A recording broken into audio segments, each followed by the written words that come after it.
mu ngi noonu ñu ngi ziar bu baax a baax ci àjjuma ji alors sans plus tarder Salma bàyyi la ak Moustapha. oui ma koy ziar bu baax moom Moustapha Diop donc on va parler des sujets d'actualité yi nga xamante ne jamono ji je pense que semaine bi yëpp ñu ngi ci doon waxtaan notamment la dernière sortie de Aminata Touré am ay accusations yoo xamante ni yëkkati na ko teg ko ci ndoddu l'ancien président Macky Sall donc dañ ciy def taxaw seetlu Moustapha donc naka nga gisee tey accusation yooyu ndax bëri na kàddu yi nga xamante ni becc na ko jëmale ko ci politique bu Sénégal waaye taxawaayu l'ancien président Macky Sall.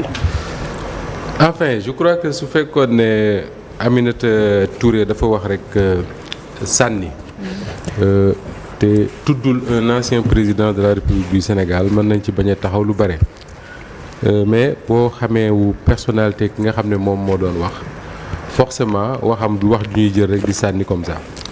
mën nañ ci am nag ñaari jàngat mën nga ne est-ce que du koo xam ne dafa mere Macky Sall depuis très longtemps nekk di jël revanche am on peut faire cette lecture là mais de la même manière il faut ñu nangul Aminata Touré benn affaire mooy voilà une femme boo xam ne quand elle engage un combat da ciy dem ba mu jeex di fàttali d'ailleurs et ça c'est important de le rappeler que ni Aminata Touré bii di wax c'est la même Aminata Touré bi nekkoon au devant de la scène dans le combat pour que Ousmane Sonko bañ a àgg au pouvoir bul fàtte ne moom moo dirigé woon les listes de Benno Bokk Yaakaar en 2022 te ñu ngi ñëpp a fàttaliku dàggansete bu metti bu mu fi doon am ak Ousmane Sonko mii tey nekk premier ministre Sénégal Aminata Touré d'ailleurs le 16 mars 2022 defoon na fi benn conférence de presse pour wax justice au Sénégal nañu àtte l'affaire Sweet Beauté nu mu gën a gaaw parce que moom dafa jàpp ne c'est une affaire privée et d'ailleurs waxam ju man def naa ci ay chroniques yu bari d'ailleurs naan je crois que depuis que cette affaire éclaté woon ba léegi moom moo ci indi woon tontu bi ma ci gënoon a marqué ci waa Benno ci doon wax dafa waxoon ne Ousmane Sonko doit comprendre que ni c'est pas Benno Bokk Yaakaar qui tient le carnet des rendez-vous de Sweet Beauté. C'est Aminata Touré qui l'avait dit. Le 8 juin 2022 bi ñu invalidé les listes de Yewwi Askan Wi la liste des titulaires de Yewwi Askan Wi Aminata Touré ci la waxee woon ne fekk quelques jours avant dañu waxoon ne les listes de Benno Bokk Yaakaar baaxul Ousmane Sonko waxoon fii ci benn conférence de presse ne tata mi demal toog doo bokk quelques jours après ñu invalidé la liste des titulaires de Yewwi Askan Wi Mimi Touré ne ko tonton Ousmane demal toog doo bokk le 21 juillet 2022 21 juillet Mimi Touré doon défendre le bilan de Macky Sall en Casamance ci la doon interpeller Ousmane Sonko sur la crise casamançaise je rappelle ça pour dire simplement que ni c'est quelque boo xam ne quand elle mène un combat daf ciy dem li comme ni ñu koy waxee ba mu jeex tàkk et il a fallu d'ailleurs parce que moom ak Macky Sall plusieurs crises jaar na seen diggante nekk na ministre de la justice après ñu jële ko fa indiwaat ko comme chef du gouvernement jëlewaat ko fa yóbbu ko conseil économique social environnemental envoyé spécial du président ba finalement mu diriger les listes de Benno Bokk Yaakaar aux législatives de 2022 et Mame Birame Wathie rappelait d'ailleurs d'hier que ni su fekkee ne Macky Sall daf ko tànnoon pour mu diriger les listes parce que dafa xamoon la capacité de nuisance d'Aminata Touré c'est une femme boo xam ne quand elle communique voilà man quand je l'ai écouté bërki démb dama ne depuis que Diomaye Faye nekk président de la République ba léegi may dégg ci waa coalition bi ñuy wax ak waa opposition bi la sortie de Mimi Touré est la sortie la plus pertinente et la plus percutante à mon avis mais leen moo waral coowam ak Macky Sall en septembre 2022 la Aminata Touré dem assemblée nationale gannaaw bi mu diriger les listes de Benno Bokk Yaakaar bëgg a nekk présidente assemblée jour boobu bi ñu ñëwee ba ci jouru vote pour choisir le président de l'assemblée ci lay choisir Amadou Mame Diop contre Aminata Touré elle n'a pas du tout apprécié ça boobu ba léegi elle est entrée dans ce qu'on appelle une rébellion contre le régime de Macky Sall et soo seetloo la même énergie bi Aminata Touré doon utiliser pour combattre ñoom Ousmane Sonko que waa Yewwi Askan Wi c'est exactement la même énergie qu'elle a utilisée pour combattre Macky Sall elle avait dit d'ailleurs que ni moom sa mission première mooy il faut que Macky Sall jóge ci bopp réew moo tax bi nga xamee ne dem na présenté wu à l'élection présidentielle ñu retoqué sa liste sa déclaration c'était d'accord téye ngeen ma c'est bien mais du ma toog di croiser les bras. dinaa bokk ci élection yi ba mu saf sàpp. ci la demee rejoindre la coalition. Diomaye président combattre le régime de Macky Sall ba mu jóge fi. donc mën nga taxaw nga ne oui Aminata Touré c'est parce que dafa mere Macky Sall depuis l'affaire de l'Assemblée nationale moo tax mu koy combattre ba léegi mën nga wax loolu rek yam ci mais dama ne loolu c'est la lecture wala la réaction des esprits simples. mais boo jàngatee wax ji ba ci biir dafay wax ay mbir yu am solo yoo xam ne dama jàpp ne dafa jar ñu taxaw ci parce qu'il parle d'un ancien président de la République du Sénégal. te wax na ci biir waxam ne Macky Sall détient nos secrets militaires Macky Sall détient la cartographie de nos richesses. donc kooku de nos ressources kooku c'est pas n'importe qui ce Macky Sall là moo tax quand Aminata Touré dit que di muy ñoom gars yi def conférence de presse seen kër gi nekk Mermoz le siège de l'APR.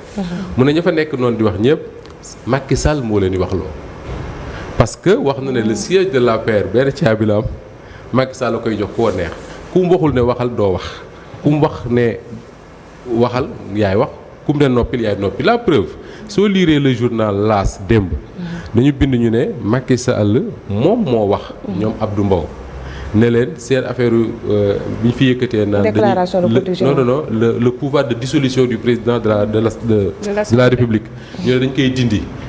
ñu ne le journal L'As ñu ne Macky Sall mooy wax ne teg leen ko ci suuf Mame Birame Wathie ne journal day rafetal rek mais waxewu ko noonu def na leen seen waxi dof yi bu leen mu ci dugal.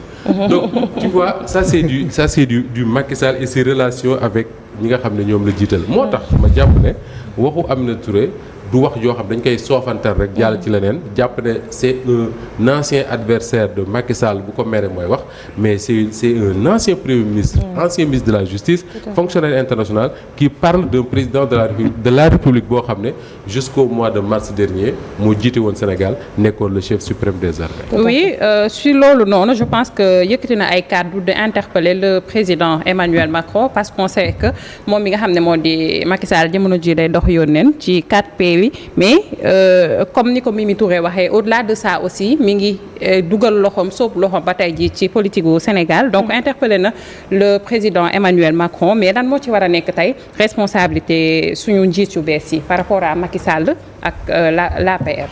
xam nga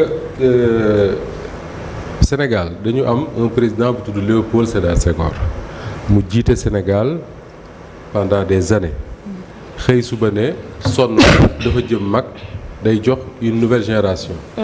jox Abdou Diouf dem France toog à l'époque sax d'ailleurs dañ doon wax ne le pouvoir de Diouf bi mu remplacé Senghor dañoo defoon lu ñuy tuddee désengorisation. c'est-à-dire que lépp loo xam da doon fàttali Senghor nit ñi ñu dindi ko. Abdou Diouf jiite Sénégal jusqu'en 2000 jox Ablaye Wade. Ablaye Wade ak ko jox ko avion. bu Sénégal bi Pointe Sangomar la tuddoon à l'époque je pense noonu la de Sangomar après la tudd Pointe Sarène dem Égypte représenter Sénégal ci benn sommet bu amoon foofu Abdou Diouf ensuite mu diriger l'OIF Organisation internationale de la francophonie Abdou Diouf d'ailleurs ñu bari dañu wax ne moo wax defe naa ci RFI la ko waxee woon ne Sénégal bëggatu fi nekk sax chef de village ou chef de quartier je ne sais plus pourquoi parce que dafa xamoon ne li boo jiitee réew pendant 20 ans li nga ca xam yépp su fekkee ne da nga génnul ci le jeu politique ça peut gêner ce successeur. Ablaye Wade bi nga xamee ne daanu na en 2012 il a quitté le Sénégal pendant quelque temps doog a ñëwaat te li ko fi andiwaat bokk na ci doomam bi ñu jàppoon tëj ko kaso. Ablaye Wade engagé un combat politique contre Macky Sall mais Macky Sall bi nga xamee ne daanu na. Bassirou Diomaye Faye remplacé ko Mimi Touré mi ngi naan même gan yi ñëwoon moo leen njëkk a dem. mais Macky Sall dafa jël avion dem boobu ba léegi kenn déggaatu ko mu wax ci mbirum réew mi mais ce qui est inquiétant mooy bu ñu ne la ce même président Macky Sall là il est jusqu'à présent chef d'un parti politique koo xam ne dafa bokkoon ci parti boobu muy Aminata Touré wax ne parti ba la ñuy def ak la ñuy wax ba léegi Macky Sall moo koy def ça pose problème pourquoi parce que boo nekkee président de la République ba jóge fa dañ naan dañ lay verser un salaire de 9 millions de francs CFA jox la garde du corps jox la aide de camp jox la sécurité jox la tout ce qu'il faut rencontré naa benn paa bu màgget ca France mu ne ma moom bi Senghor jugee ci réew bi ba dem installé wu en France dafa dox ay kilomètres pour dem seeti Senghor fa mu nekk ba mu demee ba fekk ko fa daf ne mais Senghor mi xanaa xaalis Sénégal loolu la jël indi ko fii parce que c'est tout un village pratiquement la jël dëkk fa. Macky Sall la même chose mais ce traitement là bu ñu koy defal un ancien président de la République c'est parce que comme ni ko Aminata Touré waxee dafa détenir des secrets de la nation détenir des secrets de l'armée sénégalaise détenir yeneen ak yeneen ñu bëgg mu toog tëj ko su ko defee ñi ñu ko remplacer mën a gouverner en toute sécurité mais su fekkee dañu wax ne ce même président là jiite na Sénégal pendant 12 ans ba pare dem ne moom day nekk envoyé spécial beneen président wu beneen réew muy Emmanuel Macron envoyé spécial ci 4P je crois mooy le pacte de Paris pour la planète et les peuples mu dem ne daf koy jiite certainement dañ koy fay parce que France tubaab boobu du la liggéey loolu duñ la fay donc Macky Sall il faut et là je suis d'accord avec Aminata Touré il faut mu leeral ba xam est-ce que mi ngi recevoir ba léegi 9 millions yu ko Sénégal di fay ak li mu àndal yëpp leeral également est-ce que France ñi ngi koy fay pour cette mission d'envoyé spécial bi mu leen nekkal su leeralee loolu ba pare rek beneen affaire et ça c'est là où l'interpellation de Aminata Touré me paraît intéressante mooy interpeller directement Emmanuel Macron pour lui dire yow kii nga def envoyé spécial ba léegi génnewul loxoom ci la politique intérieure du Sénégal. Cela veut dire quoi que ni France ci seen bopp ñoo am immixtion dans les affaires internes du Sénégal. Et loolu nag bu ñu ci àggee c'est au président Bassirou Diomaye Faye et à lui seul de prendre ses responsabilités. Prendre ses responsabilités mooy lan mooy que Macky Sall choisir nekk envoyé spécial de la France c'est son problème il est libre de le faire. Mais son statut d'ancien président ne lui permet pas de faire certaines choses su nekkee dafa commencer di ko def te am ay preuves di ko def il faut que Bassirou Diomaye Faye prenne ses responsabilités mooy le traiter comme on traite n'importe quel autre homme politique sénégalais. C'est-à-dire que su waxee lu mu warul wax ñu topp su fekkee dafa def ci réew mi lu mu warul def ñu topp ko. C'est aussi simple que ça. Mais quand on est ancien président. Détenir des secrets comme l'a dit Aminata Touré. Détenir la cartographie de toutes les ressources du Sénégal ba pare di liggéey ak benn réew bu tudd France boo xam ne man ci lu leer laa ci am. que ni bokk na ci ñi leen inquiété ñoom français yi depuis l'élection de l'élection de Bassirou Diomaye Faye que ni ils ne savent pas ñoom français yi quelle nature les prochaines relations entre la France et le Sénégal nar a jël. mais français yooyu seeni intérêt menacé wu au Mali. menacé wu au Burkina menacé wu au Niger ak yeneen réew Afrique. Sénégal ak Côte d'Ivoire bokk ci réew yi nga xam ne ci la français yi gën a compter pour continuer à garder la main en Afrique de l'Ouest mais ce Sénégal là seen ancien président nekk envoyé spécial France mais je pense que il faut faire attention. Oui, si attention boobu ñu war a def sax Moustapha je pense que en 2023 le Antoine Félix Diome ne woon que le PASTEF dafay recevoir des financements de l'extérieur bu fekkente ni le président Macky Sall posé nga ay questions s'il reçoit toujours salaire bi ko Sénégal jox ak ndax Macron da koy fay toujours si c'est le cas mu jëlaat xaalis bi ko Macron di jox di financer son parti bii di APR à partir de là-bas est-ce que mënuñu ko tuddee la même chose financement de l'extérieur. mais absolument am na benn waaye Pape Sané moo ko wax démb ne. à terme sax dañu war a tas la paire. ma ne ko d'accord ma ci loolu ma pare benn waaye woowu mu ne ma li Pape Sané wax doon mooy li am. parce que su fekkee ne Antoine Diome dafa taxaw fii 2 heures du matin. mu def benn communiqué ne le PASTEF amul droit de recevoir des financements extérieurs te financement yi mu doon wax ñan ñoo ko doon joxe les Sénégalais de la diaspora donc c'est pas des financements extérieurs. mais c'est des sympathisants fii ñëpp c'est les Sénégalais de la diaspora ñoo ñu dundal. en tout cas man moom bu ma tollee nii ma toll les Sénégalais de la diaspora ñoo ko def. li ci ëpp ñoo ko def boobu. donc boo reprocher un parti ne mënu recevoir des financements qui viennent de la diaspora sénégalaise de la même manière on ne peut pas permettre à un parti qui a dirigé le Sénégal pendant 12 ans c'est ça la différence aussi. un parti qui a dirigé le Sénégal pendant 12 ans muy recevoir des financements extérieurs moo tax ma ne la il faut clarifier ce débat là une bonne fois pour toutes. clarifier ce débat mooy lan. Macky Sall ancien président de la République du Sénégal. il choisit d'être envoyé spécial de la France na ko nekk te bàyyi Sénégal nekk ci ay mbiram. wala kon boog mu ne dama bëgg participer ci li ñuy wax sax le jeu politique au Sénégal nekkuma envoyé spécial amul statut ancien président parce que ci leen réew am na il y a des anciens présidents qui continuent à faire de la politique.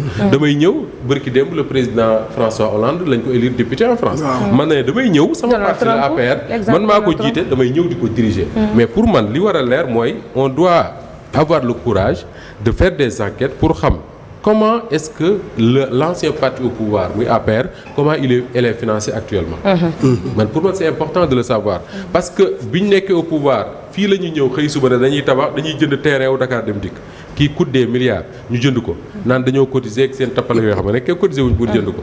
xëy suba tabax ko ba mu mel ne palais mu nekk seen siège non seulement man dama yaakaar ne dañu war a enquêter pour leeral nan la te loolu maître Moussa Diop mii am na ci responsabilité leeral nan la ñu def ba jot le terrain comment ils ont fait pour construire une permanence là-bas ba pare comment est-ce que ce parti-là continue à être financé te loolu dafa am solo man dama jàpp ne Sénégal fi ñu toll nii lépp lu fi organisation muy organisation religieuse organisation politique organisation leneen ak leneen entreprise ak leneen war nañu xam les financements que tu reçois fan la jóge parce que foofu la àdduna bi toll te man dama lay wax ci lu ba leer que ni même les entreprises au Sénégal les entreprises de presse ak yëpp les gens dinañ seet ba xam ku ci nekk fan la financement yi muy jot di jóge parce que loolu mooy li normal dans un état normal suñ ko mënee waxee loolu mais un parti politique boo xam ne c'est pas pour rien d'ailleurs que le ministère de l'Intérieur di exiger je crois que Mademba c'est chaque année que les partis présentent leur bilan financier le ministère de l'Intérieur chaque année les partis politiques dañu war a présenter seen bilan financier boo ko mujjee dégg d'ailleurs on disait que le PASTEF est le seul parti à l'époque qui présentait régulièrement un bilan financier les autres partis c'est pas le problème mais loolu dañ ko war a leeral su fekkee nag Macky Sall il reçoit un salaire de la France bu koy permettre muy financer son parti ñu xam ko. su waree tas. mais est-ce que tey oui. waa ji dafa nekk ci exercice bu difficile. mooy entretenir deux amours à la fois sans que l'un ne nuise à l'autre. loolu mooy problème bi. waaw boobu la ñaari intérêt la bëgg a gérer. te intérêts yi bokkuñu. c'est des intérêts ambivalents. ñun li ñu gëm mooy souverainisme. li ñu gëm mooy panafricanisme. ñi la xam nañ ne il y a un sentiment fort. anti-français qui se développe. Sénégal ak Côte d'Ivoire ak moo leen dese. te Diomaye ñoom ni ñu ko gisee nii ak liñ ciy am xam nañ ne du dox ci seen dox. waaw parce que même bu doon dox ci dox ba ñun peuple duñ ko nangu. donc ça veut dire que ils ont peu de chances de prospérer léegi nag bu ñu amee benn waay boo xam ne nekkoon na ancien président ñu mën ko utiliser ils le font. léegi su fekkoon ne le président Macky Sall dafa nekk un ancien président boo xam ne il a les meilleurs rapports du monde avec ki ko remplacé su boobaa da nga naan rek waa France ci moom la ñuy jaar pour dox yenn affaires yi mais. Le problème c'est que régime bi jàll ak régime bii fi nekk ils ne s'entendent pas. léegi su fekkee ne France dafa bëgg a jaar ci Macky Sall pour garder ses intérêts il faut qu'on nous dise comment man yàlla dafa def samedi bii di passé. j'étais à la résidence de l'ambassadeur de France à Dakar. benn réception mais su ma déggee ambassadrice bi mu wax daf may leer ne ñoom tubaab yi. li leen leer. mooy la doon am seen diggante ak Sénégal de Senghor à Macky Sall loolu moom jeex na.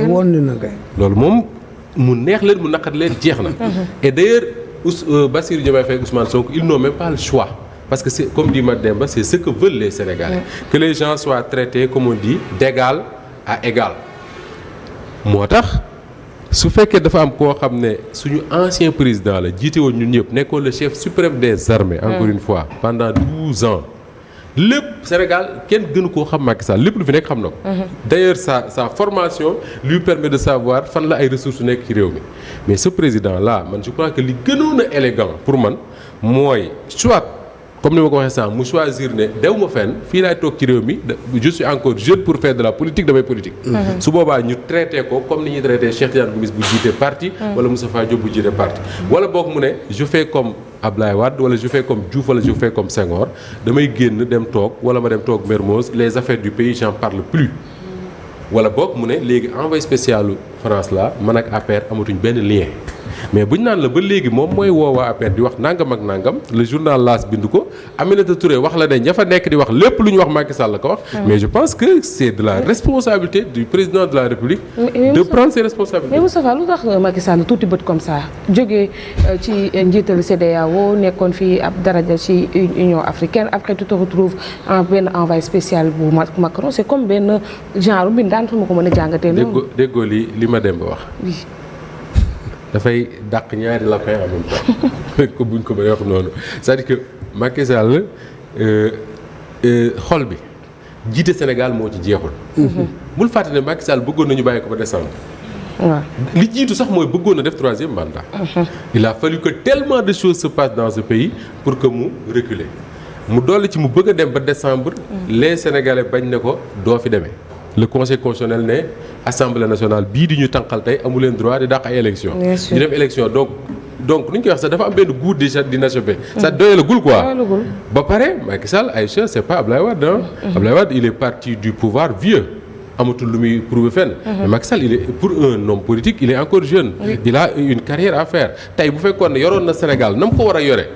ay nit faatu wuñ fii dara xewu fi mu perte mu joxe le pouvoir mën na dem espérer nekk le secrétaire général de l'ONU wala leneen ak leneen mais comme mënul am loolu mu jàpp ci lii mais man je pense que vraiment très franchement je suis d'accord ak yow Aïcha quand on est ancien président d'une république comme le Sénégal ak président yi fi jaar yëpp mais franchement on peut tout faire sauf être envoyé spécial d'Emmanuel Macron Emmanuel Macron tekkiwul dara soo demee tubaab bi xam ne tubaab bi faale wuñu ko lijjanti wuñu ko tu es son envoyé spécial tey mu lay wax demal fii demal fee man personnellement ça me pose problème. oui mais est-ce que mënuñu gën a légiférer yëf yi parce qu'on a vu qu'au Sénégal nag moom daa mel ni léegi loolu mooy yoon ancien président warta toog ci réew mi ñu légiférer yëf yi pour wax ni que soit da ngay toog ci réew mi wala boo génnee tamit mission bii nga mën a am liggéey bii nga mën a def bii mënoo ko def peut-être est-ce que nekkul ay vide yoo xamante ni dañ ko am ñu war ko joyanti pour l'avenir. non xam naa ne obligé nit ne ko.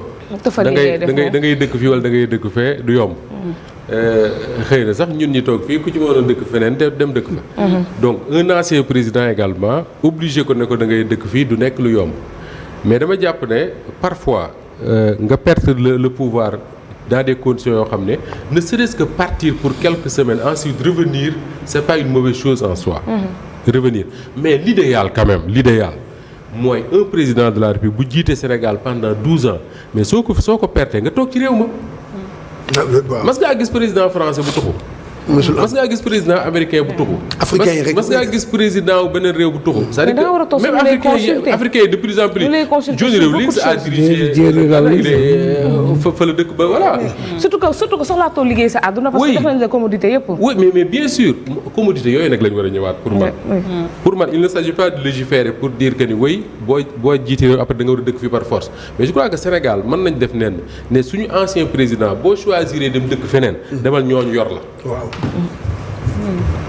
léegi su fekkee da nga bëgg a toog dëkk fii nag. état bi ancien président moom constitution moo ko protégé carrément. mais constitution loxoo ko bind de. waaw loxo mën na ko changer dik lañ jël rek bind ko mën nañ Macky Sall moo ko bindoon sax mën nga jël bindaat te dana ko bindaat balay yàgg. constitution bii. ah bon ah oui il faut ñu réviser ko sinon réew mi du dox. alors c'est une information de taille. c'est pas une information de taille ça. ils vont vers de grandes réformes. ah bon loolu la ñu am na réforme yoo xam ne boo ko bëggee def ci réew mi il faut kii ko tas HCCT bi tas conseil économique social et environnemental defarewaat assemblée nationale leneen ak yeneen ak yeneen exactement il le faut donc man nañu légiférer comme elle dit non pas pour ne da nga fiy dëkk par force mais pour la ne la yaay choisir su fekkee da nga tànn dëkk fii dina la jox salaire dina la jox sécurité dina la jox ndàngam su fekkee nag da nga choisir dem dëkk fi ne nga dem dëkk fa xëy na le salaire d'ancien chef de l'État mën nañ continuer di la ko jox mais ay sécurité ak aide de camp ak cuisinier xawma la yooyu moom tegawuñ ko ak yow Sénégal am na ci droit effectivement et puis insister ci liggéey bi ancien président waru koo mën a def pour éviter ay conflits d'intérêt yooyu aussi mën naa nekk mais xam nga souvent la démocratie également dafa am ay contraintes am. waaw et je dis très souvent que ni Sénégal ñu problème bi ñu am mooy dañu bëgg di profiter ci li ñu démocratie may yëpp démocratie li mu ñu may bokk na. pour nga jiite Sénégal du jaar ci am juddu. du jaar ci am je sais pas moi am xaalis. du jaar ci fii laa dëkk wala nee laa sant. démocratie moo ko permettre. mais démocratie boobu également dafa ay contraintes am daf ciy bokk nit ki nga xam ne dafa choisir day opposé wu.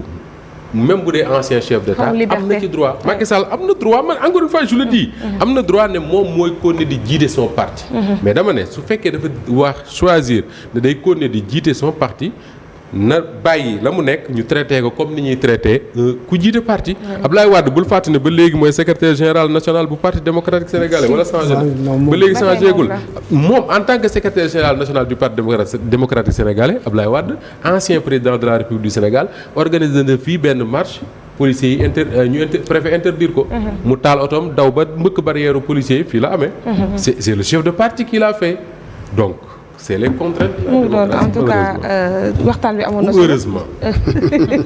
en tout cas waxtaan bi amoon na solo Moustapha merci pour la chronique du jour. jërëjëf jox di dig daje àjjuma gii di ñëw jaajëfal yow tamit Salma. ok jaajëf di ko remercier ci pertinence bi. mu ngi noonu sans plus tarder léegi Cheikh Tidiane Gomis aussi vient de nous rejoindre tey da nga xaw a yaru sax ruubee woo Moustapha benn yoon mais yow nag quand même. man dama ko fekk muy wax. bi muy ñëw fekk na may wax. voilà moom waaye tamit léegi naa fekkee muy wax man ne ko ay di koy kii non. mais te man moom. pour yow man du ma ko ruubee man mooy ko non yéen a moom ruubee yéen a moom ruubee.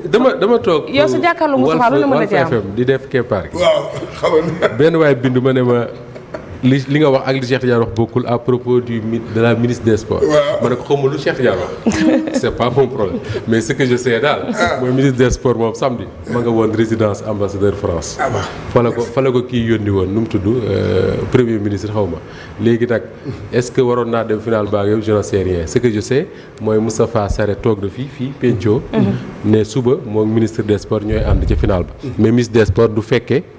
li ci des parce que day ñëw rek bu ñu déparé moom mu retiré wu ndax dafa war a dem résidence ba loolu moom maa ko dégg ci Moustapha Sarré waaw waa ji nag ne ma li nga wax li Cheikh Tidiane wax ba xaw ma lu Cheikh Tidiane wax mais man li ma wax moom maa ko wax nga foog nag man li ma wax leen sax mooy nekku foon ok loolu nekku foon d'accord waaw te yow yaa nga fa woon waaw te gis nga ne nekk foon ma ñaawlu ko nag oui mais kilifa ko yónni. déet non mais attends même bu ko kilifa bi mënoon na xool keneen de parce que c'est yoo xam nga luy coupe du Sénégal d'autant plus que ils étaient surreprésentés il y avait 4 ministres. fan foofu. ci final ba. non kii. waaw 4 ministres déjà mais c'est elle qui a dirigé la délégation. moom moo wax. et n'oubliez pas que ni c'est la ministre de la communication et de la culture. waaw d'accord. elle n'est pas seulement ministre des sports. c'est pas l'objet de notre débat. non c'est que dafa am solo parce que xam nga li am solo moom mooy c'est la coupe du Sénégal. man kii dégg nga dafa am yoo xam ne man bëgguma ko koy fooye man dama loolu laay jàpp damay naan coupe du Sénégal yaa ngi fàtte. bi fii kii bi amee ba nga nekkoon ci antenne bi moor yi fii amoon Demba Diop. mais lu nekk yekk naa ko Matar Ba ak kii ak Augustin il n'était pas là-bas lors de cette finale. c'est vrai. loolu affaire bi mais li ma jàppoon rek mooy Moustapha Sarré comme fii vendredi fii la ko waxee. ne moom ministre bi ñooy ànd man dama jàppoon ne ñoo ànd dem. waaw délégation bi en tout cas moo tax kii la mais gars yi wax sax ñu ne Moustapha nee na non ministre bi ñëwoon na mu nga fa woon nangam ne leen mais non Moustapha du wax loolu. Moustapha bu sport bu amee lu ko jaaxal ci sport man la njëkk a woo. man Moustapha Sarré laa wax dama dem nee na moom ministre bi ñooy ànd. waaw voilà en tout cas alors mais coach am nga tamit benn sujet bu ñu war a waxtaanee tey. ci àjjuma bi. waaw xam nga damay dellu rek ci coulisses yi. coulisses su AG reporté.